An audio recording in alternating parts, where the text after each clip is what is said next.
안녕하세요. 손한 로열러더쌤입니다. 자, 2022년 10월 4일 화요일 주황방송 시작하도록 하겠습니다. 자, 먼저 다우지수 확인하겠습니다. 자, 다우지수는 29,000포인트를 살포시 이탈했었는데 이 구간을 다시금 회복하는 모습입니다. 그러면은 이탈했다가 회복하면은 트랩이 된다라고 말씀드렸어요. 하락 추세 구간도 이 구간도 회복 시도를 하고 있습니다. 이렇게 장대 양봉으로 해서 2.66%라는 긍정적인 모습을 만든 이유는 기존에 이 긴축 정책으로 해서 잭슨홀 미팅 긴축 정책으로 해서 이제 추가적인 하락이 나온 후 이거에서 이제 반등을 모색해야 되는데 트랩 만드는 건 괜찮다, 올라와야 된다라고 말씀드린 순간 뭐가 나왔나요?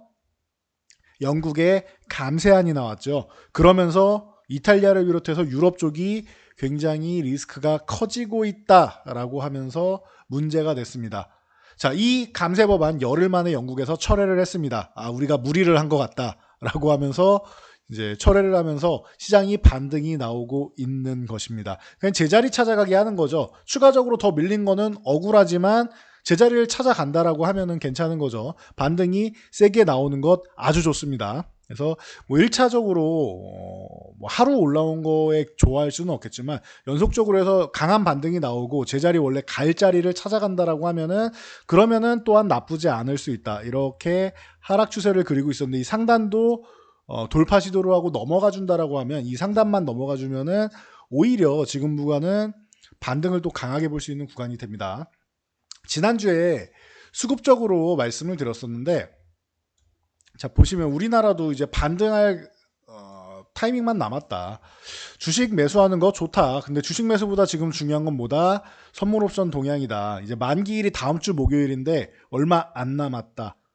다음 주 월요일도 휴장이기 때문에 실질적으로 지금 만기 영향권에 들어와 있는 상황이다라고 말씀드렸죠. 그래서 그동안 선물을 3만 계약 이상 대거 매수를 해놨기 때문에 일단 12월까지 상승하는 거는 가능성이 매우 높다. 근데 얼만큼 상승하냐 차이다. 1차적으로 한 2,400 정도까지 갔는데 이 구간에서 더 못 올라가고 선물 매수했던 걸 다 청산한다라고 하면은 시장이 약한 것이고 2,550 정도까지는 그래도 가능성 있지 않겠느냐라고 보고 있고 짧게 보면 2,550, 좀 높게 보면 2,750 정도라고 말씀을 드렸죠.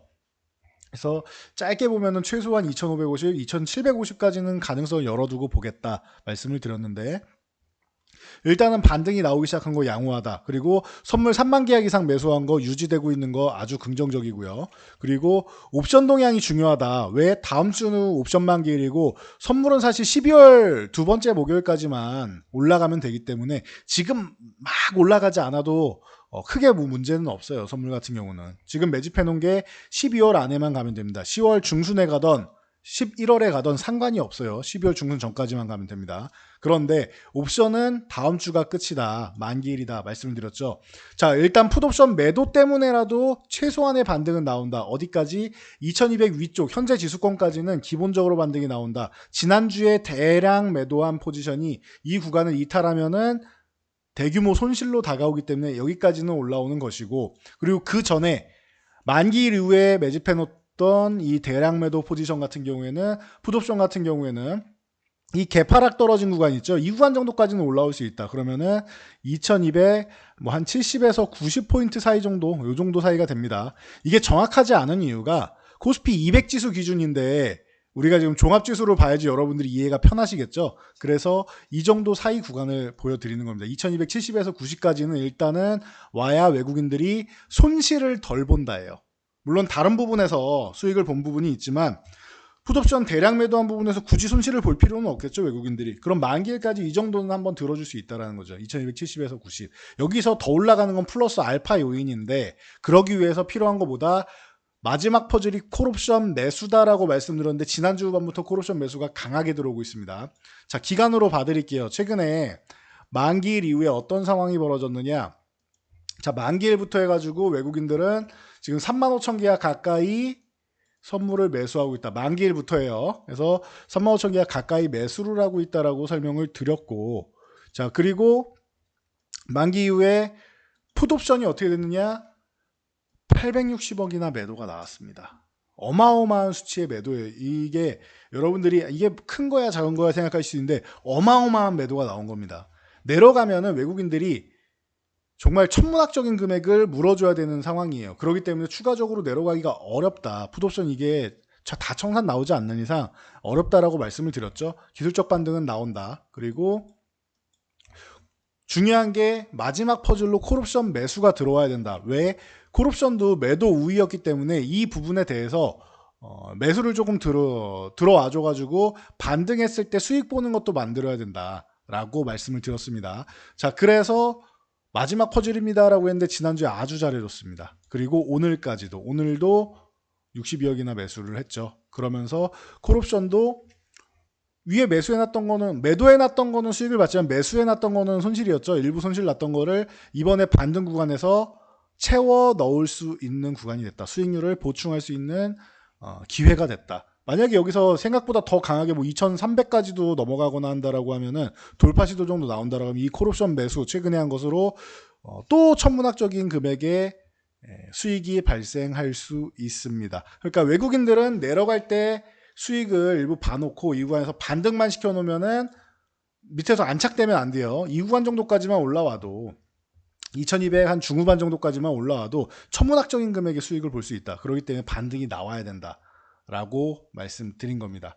그래서 외국인들이 본인들이 손실 보면서까지 억지로 밀어내릴 필요는 없겠죠. 그리고 글로벌 시장이 우려감이 있을 때야 모르겠는데 지금 구간에서 이제 영국 같은 경우에는 우려감이 일부 해소되는 우려감을 만들었다 열흘 만에 본인들이 정책을 처리하는 방향으로 해서 그 지난주 우려감을 일부 떨쳐냈다.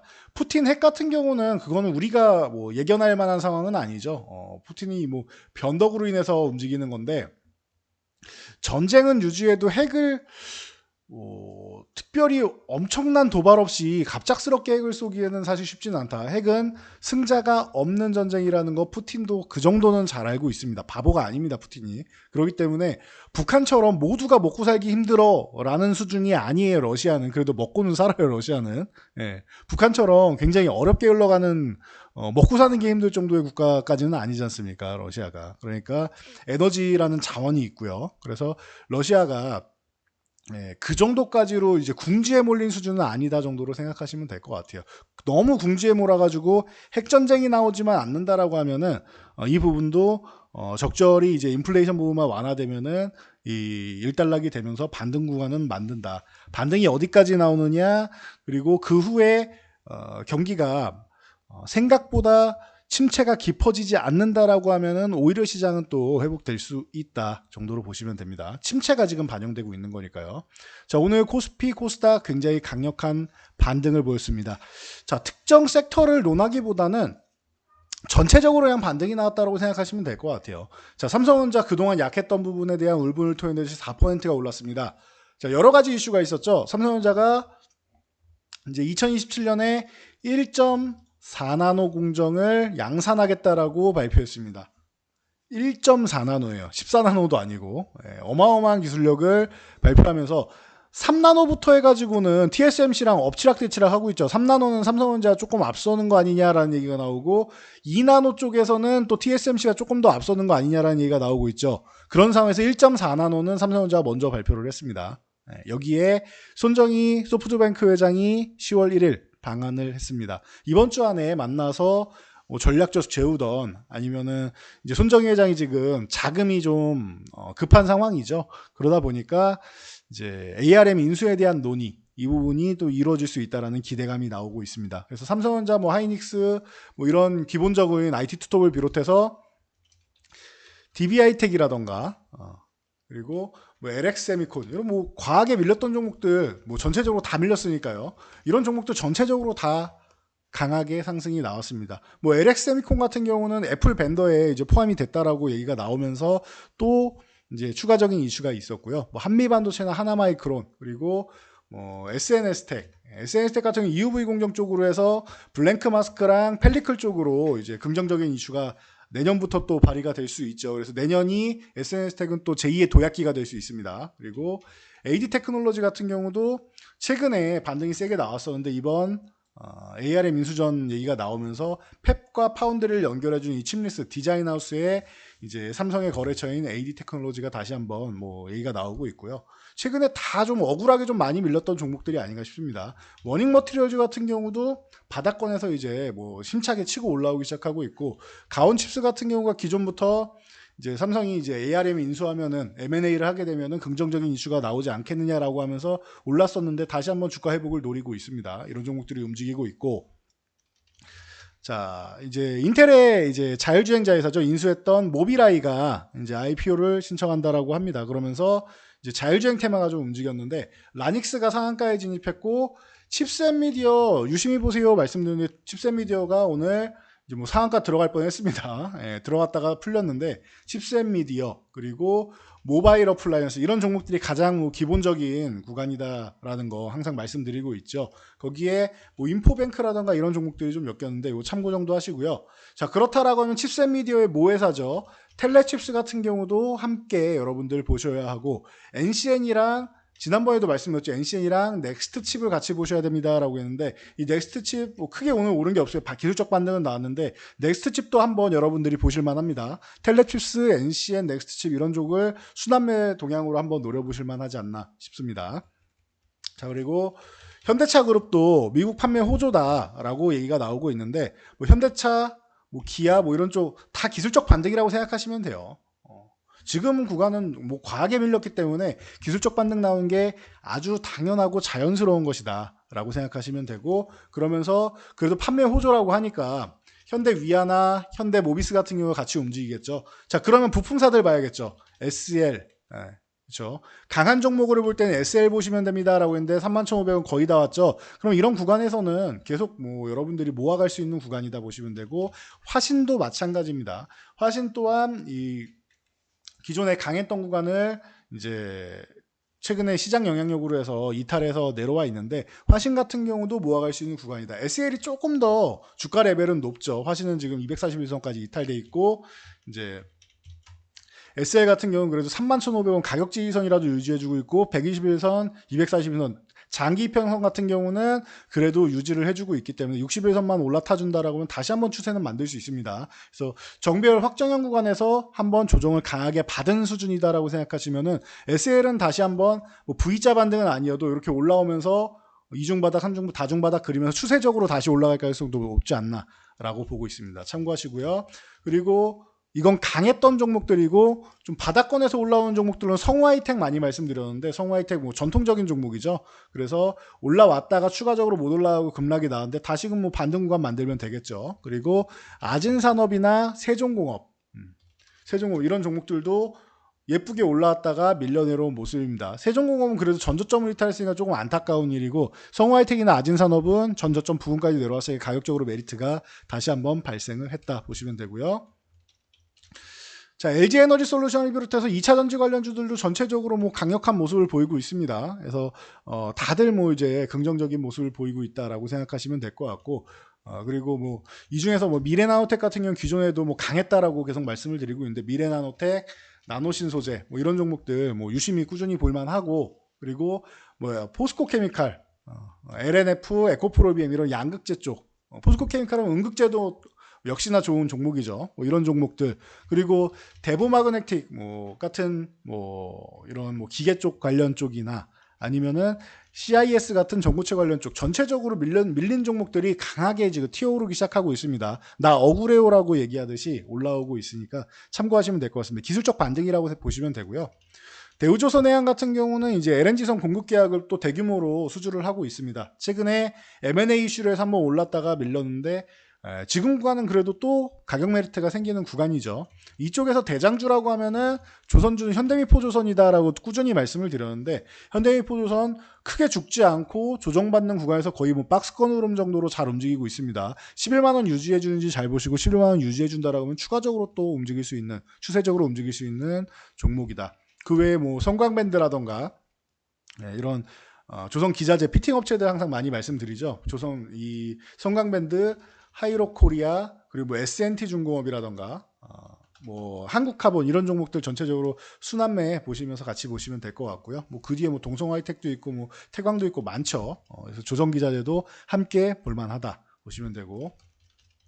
자, 2분기, 3분기 태양광 모듈 ASP가 급등하고 있다라며 이제 다시 한번 기대감을 모으고 있습니다. 최근에 휴식을 취했었는데 이 현대에너지솔루션 같은 경우 태양광 뭐 대장주로 굉장히 큰 급등을 보였죠. 그래서 뭐 거의 바닥권에서 300%나 올라왔는데 이 종목이 다시 한번 뭐 또 움직일 수 있다라는 거. 그래서 일단 기술적 반등 정도 노리고 21선에서 뭐 한번 저항받고 밀렸다가 가도 괜찮고 바로 넘어가면 강한 종목이구나 생각하시면 되겠죠. 그 외에 S에너지라던가 SDN이라던가 이런 태양광 관련 종목들, 뭐 신성 ENG라던가 이런 종목들 같이 보시면 되고요. 자, 북한이 뭐 동해상으로 탄도미사일을 발사했다라고 하는데 보통 북한이 미사일 발사했다고 현대로템이나 LIG넥스원 같은 종목들이 무거운 종목들이 움직이진 않아요. 빅텍이나 스페코 뭐 휴니드 이런 종목들이 움직이는 거죠. 자, 그렇다라고 하면은 현대로템이나 LIG넥스원도 최근에 낙폭 과다로 기술적 반등 나온 거라고 생각하시면 돼요. 현대로템, LIG넥스원 이런 종목들 기술적 반등 나오고 있다 정도로 체크하시면 될 것 같습니다. 둘 다 뭐 비슷비슷하죠. 그리고 빅텍 같은 경우는 말씀드렸듯이 탄도미사일 발사했으니까 기술적 이 이슈에 의해서 반응을 한 거다 정도로 생각하시면 돼요. 똑같이 올랐지만 현대로템, LIG넥스원 그리고 빅텍은 조금 다른 움직임이다. 다른 부분이 반영된 거다라고 생각하시면 될 것 같아요. 자, 그리고 한미글로벌이나 뭐 히림 같은 네옴시티 관련주들도 오늘 이제 좋은 움직임을 보였습니다. 전체적으로 과도하게 하락이 나왔을 때는 기존에 이제 약했던 종목들이 조금 더 밀려가지고 트랩을 만들면서 올라오는 경우 급등 흐름이 한번 나올 수 있고요. 그리고 기존에 아주 강했던 종목이 강하게 조정을 받으면 이 구간에서 반등이 또 탄력이 또 강할 수 있습니다. 그러니까 이 두 가지 정도를 노리시면 좋을 것 같아요. 어정쩡한 종목들보다는 아예 강했다가 급락이 나온 종목 혹은 최근에 좀 약했었는데 다시 한번 뭐 지지선 이탈하면서 이제 회복 시도하는 종목들, 트랩을 만드는 종목들 이런 종목들로 지금 집중하면은 그래도 좀 양호한 흐름을 볼 수 있습니다. 자, 그리고 마지막 이슈로 삼성출판사 같은 경우는 핑크퐁 컴퍼니가 이제 10월에 상장 예비 심사를 시청했다라고 하죠. 그러면서 이제 뭐 지분 가치에 대한 평가로 해서 다시 올라오고 있습니다. 지분 좀 줄었어도 15% 이상은 보유하고 있으니까 삼성출판사 당분간 또 기대해 볼 만할 것 같습니다. 기존부터 이제 핑크퐁이 이제 상장하게 되면은 기존에는 이제 스마트 스터디였죠. 이제 핑크퐁 컴퍼니가 상장하게 되면은 삼성출판사가 더욱더 이 지분 가치에 수혜를 받을 것이다라고 해서 많이 움직였었는데 그리고 나서 이제 상장을 하도 안 하니까 상장 안 하려나 보다라고 했었죠. 그런 가운데 이제 상장을 한다라고 하니 과거에는 뭐 나스닥 상장도 노린다라고 했었는데 이번에 그냥 상장을 진행하는 것 같습니다. 이 정도까지 여러분들이 이슈 챙기시고 그리고 지금은 기술적 반등 구간이다 정도로 보시면 될 것 같습니다. 기술적 반등 구간 잘 챙기시고 최근에 너무 어려웠던 시장이고 너무 뭐 계좌를 좀 아프게 하고 힘들게 했던 시장인데 자, 이 구간도 말씀드렸죠. 내년 정도에 보면은 이때가 저점이었는데 라는 생각이 드실 거라고. 하지만 지금이 공포스럽고 지금이 어렵기 때문에 힘든 것이다. 지금을 이겨내기가 힘든 것이다 라고 말씀드렸는데 다시 말씀드리지만 지금 구간 너무 공포심에 휘둘릴 그런 구간은 아니라고 봅니다. 어려운 구간은 맞아요. 그런데 공포심에 휘둘릴 구간은 아니고 기술적 반등 나오는 거 이 부분 지켜보시고 이제 결정만 하시면 될 것 같아요. 반등 나올 때 포트폴리오 지금 한번 교체하고 뭐 2650 정도에서 2750 갔을 때 한 번 더 교체할 것이냐 아니면 이걸 들고 한 2650, 2750 간 다음에 교체를 할 것이냐 이 두 가지만 결정하시면 될 것 같습니다. 그래서 시장에 맞게 이제 기술적 반등은 좀 강하게 나오고 있으니까 포트폴리오를 언제 교체해서 진행할 것이냐만 여러분들이 과감하게 결단 내리시면 될 것 같습니다. 자, 전 여기까지 말씀드리고 물러가도록 하겠습니다. 영상이 도움이 되셨다면 여러분들 주변 분들께도 저희 채널 추천 한번 부탁드리고요. 영상 잘 참고해서 모두 안전 투자하시기 바랍니다.